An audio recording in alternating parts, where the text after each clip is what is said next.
अस्सलामु अलैकुम वरहमतुल्लाहि वबरकातुहू अऊज़ु बिल्लाहि मिनश शैतानिर रजीम बिस्मिल्लाहिर रहमानिर रहीम। आज मैं आपको बताऊंगा कि अक्सर बच्चों के या बड़ों के गले टॉन्सिल ख़राब हो जाते हैं और उनको सर्जरी रिकमेंड की जाती है। दोस्तों, ये सर्जरी जो रिकमेंड की जाती है, ये बहुत बड़ा सर्जरी स्कैम इसको कह सकते हैं आप।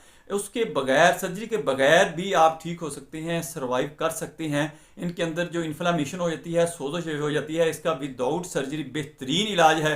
आप थोड़ी सी परहेज़ कर लें और ये चीज़ें इस्तेमाल कर लें जो मैंने आपको बतानी है। मेडिसिन इस्तेमाल कर लें जो मैंने आपको रिकमेंड करनी है। आंखें बंद करके उसको इस्तेमाल करें। इंशाल्लाह अल्लाह की ज़ात मेहरबानी फरमा देगी। आप इस मसले से बिल्कुल ठीक हो जाएंगे। आपका बच्चा है, आप हैं परेशान हैं इस मामले में, सर्जरी से डरते भी हैं, सर्जरी के ऊपर पैसे भी लगने हैं, तो आप इस स्कैम से, इस फ्रॉड से बच जाएं। आप मेडिसिन से अपना इलाज कर लें और इसके साथ परहेज़ कर लें, और जो चीज़ें लगाने के लिए मैंने बतानी है वो भी आप लगा लें। इंशाल्लाह आप बिल्कुल ठीक होना शुरू हो जाएंगे। जो मैंने आपको गरारे